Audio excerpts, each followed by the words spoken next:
오늘 말씀은 출애굽기 13장 11절부터 22절에 있는 말씀입니다. 저와 함께 교독하시겠습니다. 여호와께서 너희와 너희 조상들에게 맹세로 약속하신 대로 너희를 가나안 사람의 땅으로 인도해 그 땅을 너희에게 주시고 나면 너희는 모든 태에서 처음 난 것을 다 여호와께 드려야 한다.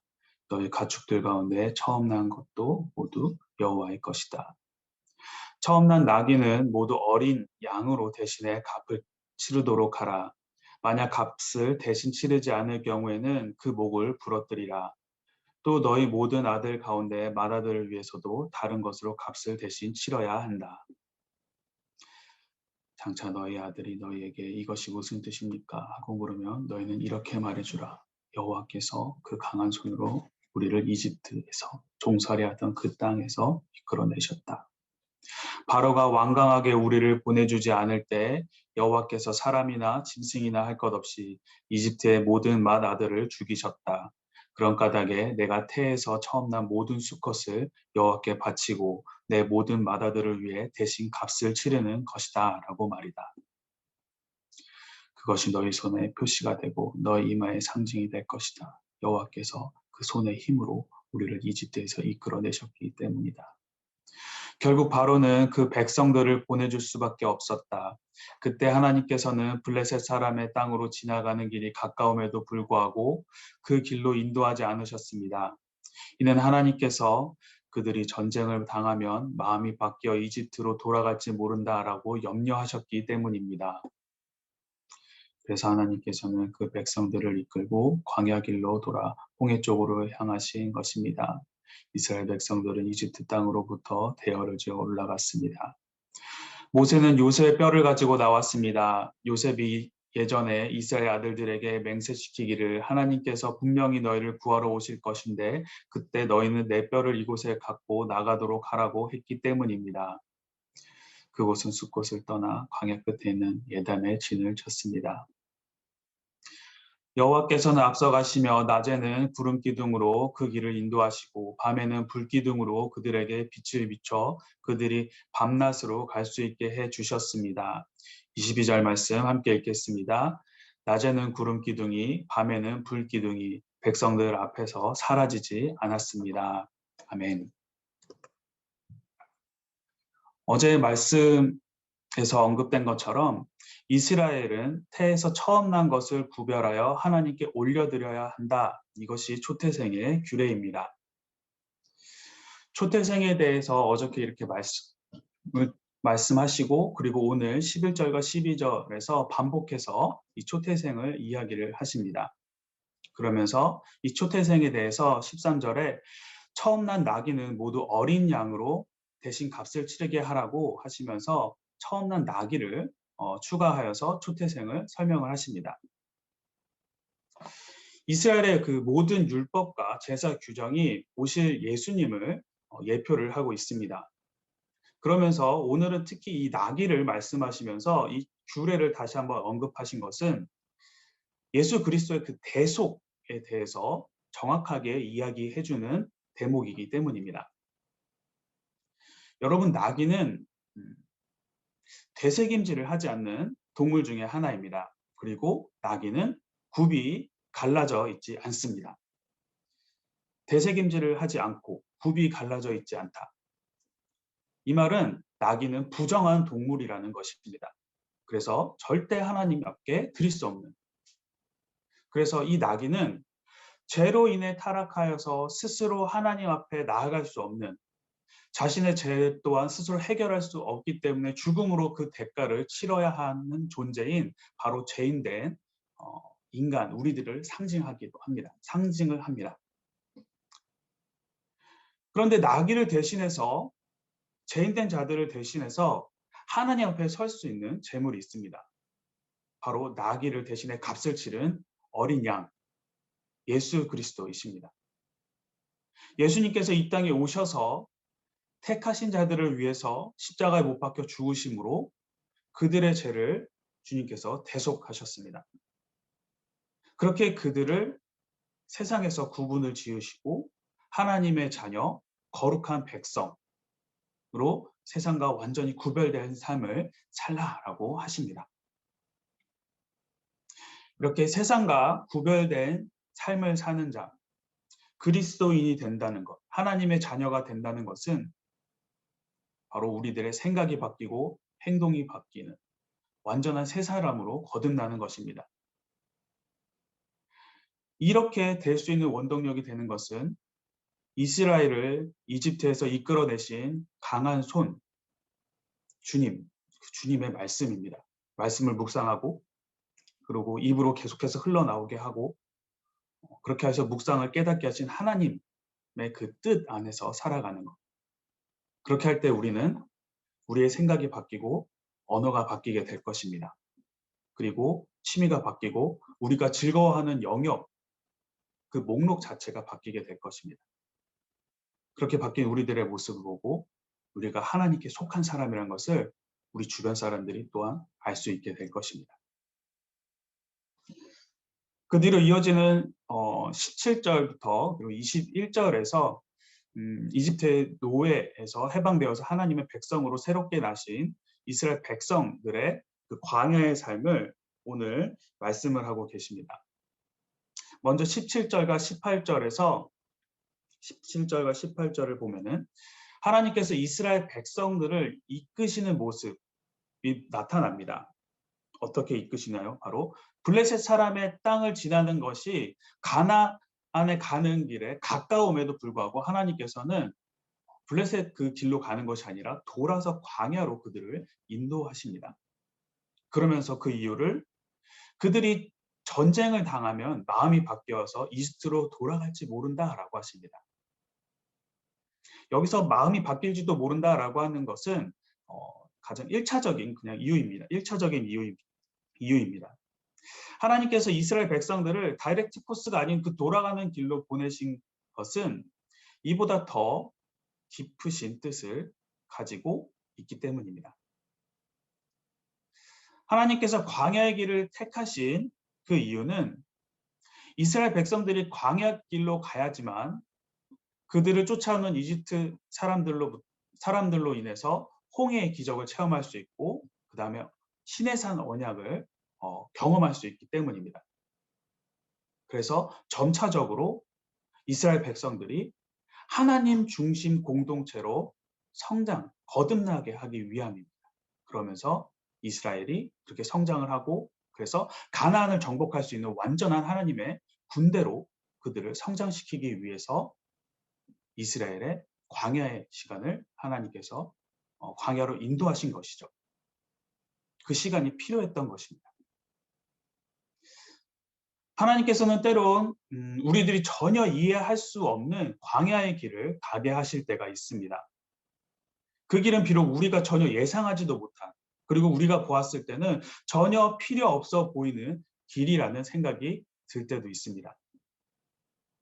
하지만 언제나 우리에게 선하고 최고의 것을 주기를 원하시는 하나님, 이 하나님이 보시기에는 하나님의 사랑과 은혜가 가득한 길이라는 것을 우리가 잊어서는 안 될 것입니다.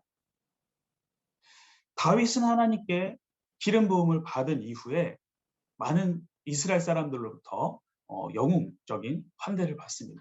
환호를 받습니다. 이에 사울왕은 그것을 질투하고 미워하여서 사울왕으로부터 다윗은 쫓겨다니는 신세로 전락하게 됩니다. 그리고 10년이라는 그 긴 시간 동안 사울왕을 피해서 도망자 생활을 했습니다. 이 기간은 다윗에게 가장 힘겨운 고난의 기간이었을 것입니다. 하지만 그 무엇으로도 대신할 수 없는 가장 귀한 시간이 되기도 하였습니다. 다윗은 그 기간을 통하여서 앞으로 그 다윗과 함께할 강력한 중추 세력을 그 시간대에 얻게 되었을 뿐만 아니라 이스라엘을 다스릴 왕으로서의 자질을 갖추게 됩니다. 그리고 신앙적으로 성장하는 시간이기도 하였습니다.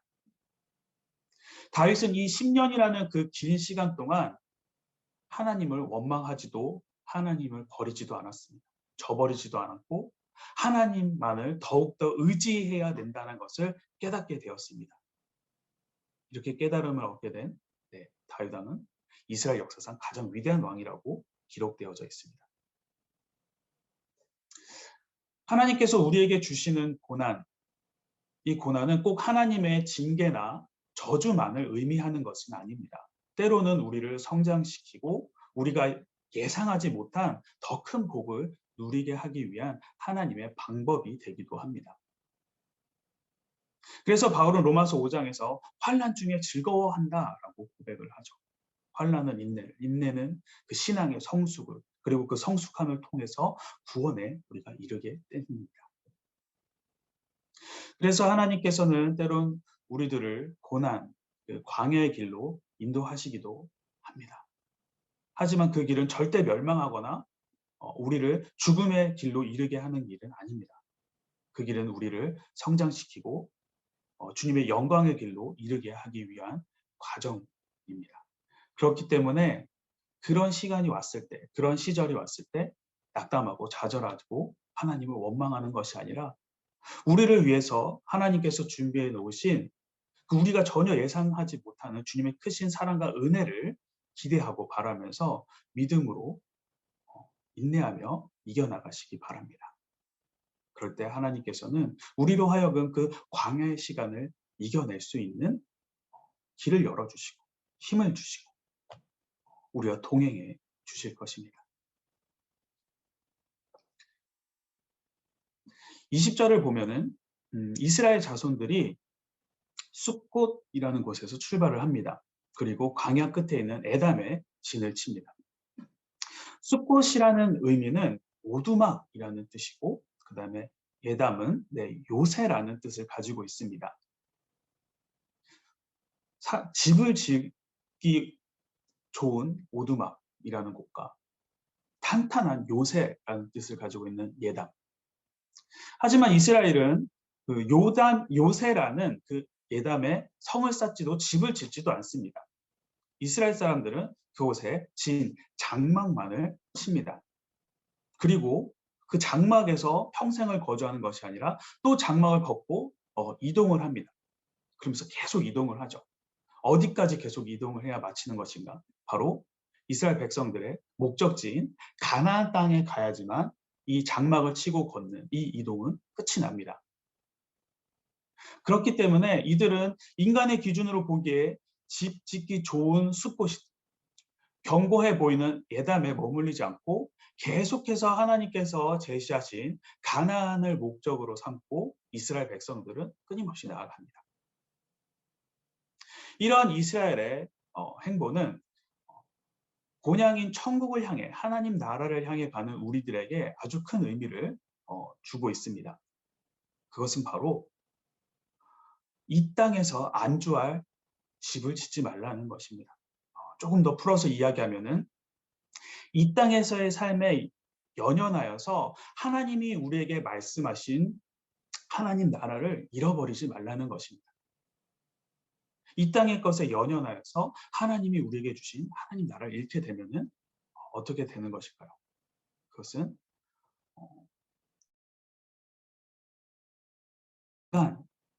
아간이 있었습니다. 아간이라고 가나안 땅의 첫 번째 성인 그 여리고 성의 전투에서 아간은 그 승리를 얻지만 어떻습니까? 그곳에 금과 은을 감추다가 그 땅의 물건에 집착을 하다가 돌무더기에 묻혀 죽고 맙니다. 초대교회 때 자신의 모든 재산을 팔아서 교회에 헌금을 한 아나니아와 삽비라 그런 목적으로 다 헌납을 하려고 했습니다. 그들 또한 그 재물에 눈이 멀어서 세상에 대한 미련과 집착으로 어떻게 됩니까? 생명을 잃고 맙니다. 예수님께서 마태복음 6장 19절 21절에서 이렇게 말씀을 하십니다. 너희를 위하여 보물을 땅에 쌓지 말고 하늘에 쌓아라. 내 보물이 있는 곳에 내 마음이 있다. 사랑하는 성도 여러분, 우리가 가야 할 곳은 이곳 아부다비도 대한민국도 아닙니다. 우리가 함께 해야 될, 우리가 목적을 가지고 가야 될 그곳은 하나님께서 보여주신 하나님 나라입니다. 그렇게 우리는 이 땅에서 나그네와 같은 자들입니다. 그리고 이곳에 소망을 두고 이 땅에서의 삶에 연연하여서 하나님 나라를 보지 않고 목적으로 삼지 않고 살아간다면은 우리는 조금 전에 언급해드린 아간과 같이 아나니아와 삽비라와 같은 삶을 살게 될지도 모릅니다. 하나님께 소망을 두고 우리의 시선을 주님께 고정시켜서 살아가는 삶 되시기를 소망합니다. 이렇게 하나님께 소망을 두고 하나님 나라를 바라보며 살아가는 자들을 주님께서는 어떻게 하시죠? 네, 구름 기둥과 불 기둥으로 인도를 해 주십니다. 인도하심이라는 단어는 제가 개인적으로 참 좋아하는 단어입니다. 인도하심이라는 이 단어가 성립되기 위해서는 아주 중요한 전제가 있습니다. 그것은 인도하는 자가 인도하려는 자들 앞에 서야만 그 인도가 가능하다는 것입니다. 제가 신대원을 가기 전에 여행사에서 3년 동안 근무를 했습니다. 여행사 직원들 중에서는 여러 전문직들이 있는데 아마 우리들이 가장 많이 만나는 여행사 분들은 아마 가이드 분들일 것입니다. 이분들은 여행자분들을 각 지역을 다니면서 인도하는 자들이죠. 여행 공동체 맨 앞에 서서 그들이 함께 올 수 있도록 제일 앞에 서서 그 길을 인도를 합니다. 여행자들의 그 길을 인도하는 역할이 여행하시는 분들의 길을 인도하는 역할이 바로 이 가이드죠. 가이드가 앞에서 인도하지 않으면은 어떻게 됩니까? 그 여행은 아마 방향을 잃고 엉뚱한 곳으로 가게 될 것입니다. 가나안 땅을 바라보며 하나님 나라를 바라보며 가는 자들을 인도하시는 분. 그들 앞에 서서 이스라엘 백성들 앞에 서서 그들을 이끄시는 분. 그분은 바로 여호와이십니다. 21절 여호와께서 앞서 가시면서 여호와께서 그들을 인도하시면서 낮에는 구름 기둥으로 밤에는 불 기둥으로 갈 수 있도록 여호와께서 인도해 주십니다. 그리고 이 인도하심이 바르게 이루어지기 위해서는 인도를 당하는 자의 몫도 있습니다. 그것은 바로 인도하시는 분을 믿고 따라가야 한다는 것입니다. 자기 생각과 자기 판단과 자기 기준으로 방향을 틀어버리면은 그 목적지로 갈 수가 없게 됩니다. 우리는 우리의 인도자 되시는 여호와 하나님, 주님께 우리의 모든 것을 고정하고 주님을 믿고 따르기만 하면 됩니다. 하나님께서는 자신을 따르는 자들이 어떠한 열악한 환경에 있다고 해도 자기 백성을 완전하게 보호하시는 분이시기 때문입니다. 하나님께서 우리와 함께 하시는 한 우리는 어떠한 대적도 그러게 두려워하지 않아도 됩니다. 사울 왕의 10년을 쫓겨다닌 다윗. 다윗은 하나님께서 자신을 지켜주실 것을 의심하지 않았습니다. 오히려 그래서 고백하기를 하나님은 나의 반석이십니다. 요새십니다. 방패십니다. 피할 바위십니다라고 고백을 합니다. 다니엘의 세 친구들이 있죠. 사드락과 메삭과 아벳느고.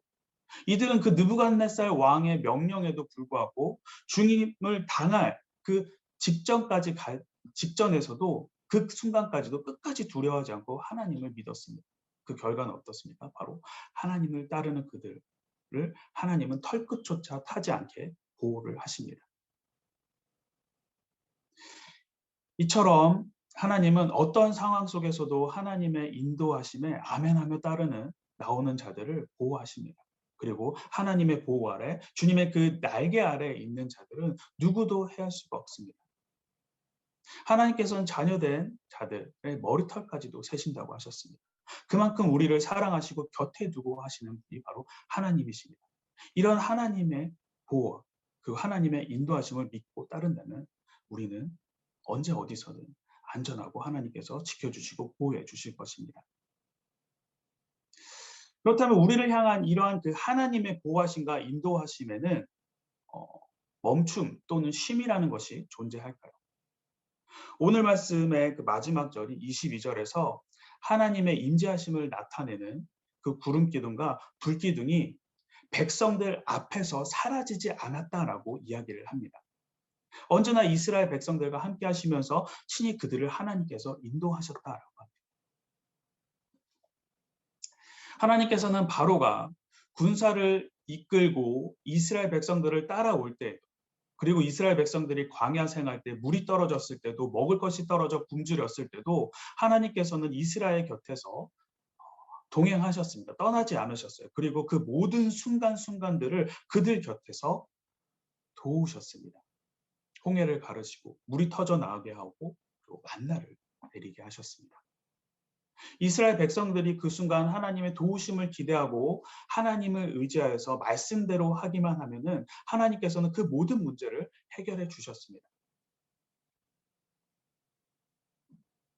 이처럼 하나님은 낮과 밤 끊임없이 사라지지 않으시고 항상 하나님의 자녀된 자들과 함께 하시는 분이십니다. 그리고 문제를 해결해 주시고 필요를 채워 주시고 피할 길과 선한 길을 열어주시는 분이십니다. 하나님께서는 우리에게 이러한 사실을 말씀을 통해서 그리고 우리의 삶을 통해서 알게 하시고 또한 경험하게 하십니다. 사랑하는 성도 여러분, 우리가 살고 있는 이 땅은 정말 한 치 앞도 내다볼 수 없는 곳입니다. 세상의 수많은 지식자들이 예측을 하지만 단지 그건 예측일 뿐입니다. 인간적인 그 한계 안에서 계산된 그냥 통계적인 데이터일 뿐이죠. 그래서 사람들은 그 지식인들을 믿는다고 하면서도 그것을 의지하는 것이 아니라 또 다른 의지할 것을 막 찾아내죠. 돈을, 물질을, 또는 인맥을 찾고 명예와 지위를 높이려고 연연합니다. 하지만 우리 곁에는 그 한 치 앞보다 더 많은 것을, 모든 것을 알고 계신 분이 계십니다. 그런 분이 우리 앞에 가시면서 우리를 인도하십니다. 그리고 우리 인도하시는 하나님께서는 밤낮으로 사라지지 않으시고 우리와 함께 동행하고 계십니다. 언제나 우리 앞에서 우리를 하나님 나라로 인도하시는 주님만을 바라보며 주님과 동행하는 삶을 사는 우리 모두가 되길 주님의 이름으로 간절히 소망합니다. 오늘 말씀을 가지고 지금 이 시간 우리 함께 기도하도록 하겠습니다.